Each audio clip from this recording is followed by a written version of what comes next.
Mesmo no que se refere ao leque em termos gerais, de competências que são requeridas a quem desenvolve processos de RBCC, não é possível reunir consensos. Se utilizarmos tipologias próprias da atividade docente, ou seja, de quem faz da sua profissão o ensino, estritamente entendido, falamos de várias. Falamos de competências técnicas, as que se referem ao domínio dos conhecimentos que são objeto de ensino e das formas como se ensina. Falamos também de competências pessoais, aquelas que são facilitadoras das interações que se estabelecem com os outros. Falamos de competências clínicas, que permitem ajustar o desempenho profissional aos casos de problema que surgem, e falamos também de competências críticas, que pressupõem a reação reflexiva sobre o que se faz e que tornam o profissional capaz de agir e de mudar no que for necessário alterar na forma como intervém profissionalmente. Por outro lado, se utilizarmos conceptualizações que remetem mais especificamente para as competências dos formadores de adultos, falamos igualmente de competências técnicas, mas também falamos muitíssimo da dimensão ética e política deste profissional. Considero que quem trabalha nos processos de RBCC precisa de umas e de outras. De todas elas. A dimensão técnica solicita o domínio, a seleção criteriosa e a aplicação adequada das várias técnicas que adequem o processo ao seu propósito. Estamos a falar em reconhecer e em validar competências.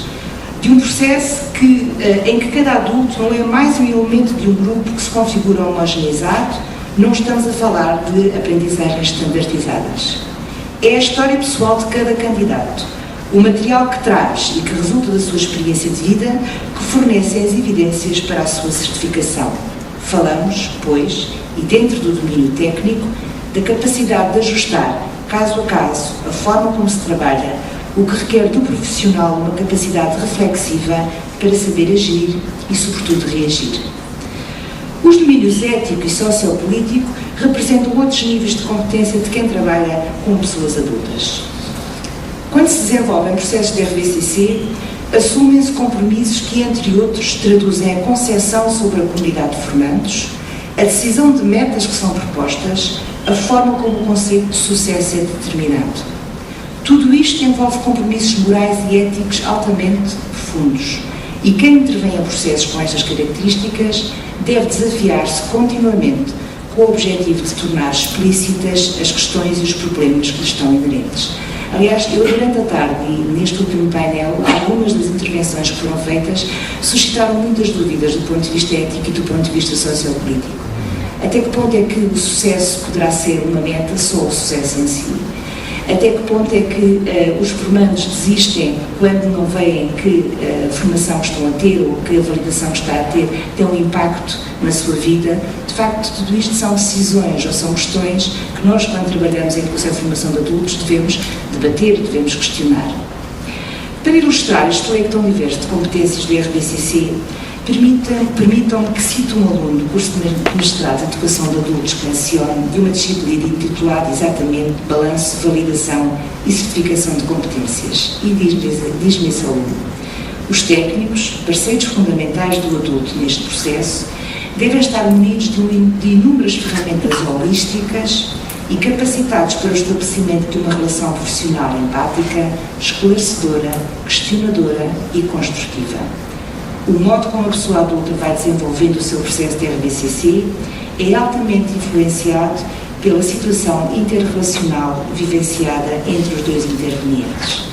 Eu penso que este excerto condensa tudo aquilo que vos disse sobre a amplitude de competências que devemos de ter. A grande questão que se coloca é como se constroem e como se desenvolve este leque de competências. Já vimos que é um território novo por descobrir, o que pode ser estimulante e aliciante. Também sabemos que o facto de, nas equipas dos centros, trabalharem pessoas com distintas formações pode ser, e é normalmente, uma grande vantagem. Concretiza a possibilidade, que é rara na maioria das profissões, de dispor de distintos olhares sobre uma mesma realidade. Contudo, independentemente de formações de base tão distintas, é preciso fazer mais.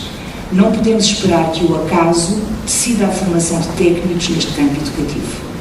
Na minha opinião, existem duas vias que devem ser complementares e que, reforçando-se mutuamente, criam as condições para que esta nova área de profissionalização cresça e se afirme.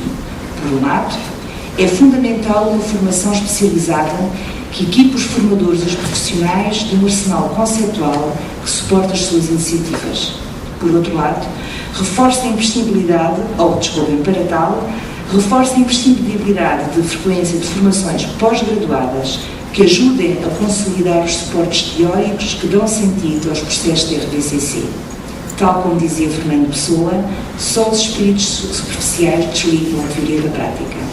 Neste âmbito, já existe uma oferta muito interessante que penso que deve ser aproveitada. Por outro lado, e paralelamente, surgir uma outra via formativa que passa pela troca e, através dela, pela validação de práticas que são desenvolvidas. Já vos falei da enorme vantagem de trabalhar em equipa e de nessas equipas existirem profissionais com trajetórias de formação distintas, o que resulta em benefício para todos. Mas não nos fiquemos por aqui. A vivência coletiva que a vossa atividade exige permite a existência de espaços de convivialidade, de colegialidade, que acrescentam e muito as vantagens de trabalharem uns com os outros. Fátima Choronçãs refere ou considera que a colegialidade é um processo social orientado para o desenvolvimento da autonomia e de uma consciência profissional coletiva e que deve ser vivida em termos de interrelacionamento de sujeitos dialógicos e manifestar-se em dimensões de reciprocidade. Na realidade, a partilha de saberes em espaços de colegialidade cria, para usar as palavras de Paulo Freire, espaços de convivialidade. A alusão de Paulo Freire nesta minha intervenção e com o tema que lhe dei é obviamente intencional. Os processos formativos dos profissionais da RVCC não são mais do que situações de educação para pessoas adultas, embora muitas vezes nos esqueçamos disso. E o que é verdade na pedagogia freiriana também se aplica aos processos formativos nesta área profissional. Assim, criar espaços de convivialidade, fomentar a troca de saberes e a reciprocidade na formação e mesmo utilizar processos de reconhecimento e de validação de saberes profissionais que a vossa experiência de vida enquanto profissionais da RVCC ajudou a construir, esta é a via mais efetiva para que as competências dos técnicos sejam construídas. Termino citando um outro excerto de um outro aluno do mestrado, e eu trouxe 2 excertos de alunos do mestrado para vos mostrar que, de facto, estas formações pós-graduadas são uma oportunidade fundamental para aprofundar os vossos conhecimentos e, de alguma forma, consolidar a qualidade do vosso trabalho. E diz-me esta aluna: saibamos nós, mesmo com a exponencial oferta de centros novas oportunidades, que pode não significar na mesma proporção melhores processos, mesmo com algum enfraquecimento das equipas técnicas pelo tempo, objetivos, metas a cumprir, etc. Saibamos aproveitar o bom, o vantajoso de um processo deste tipo. Processo que mexe com o melhor da matéria-prima que existe e que são as pessoas. Muito obrigada. Acho que podíamos conversar um bocadinho sobre isto.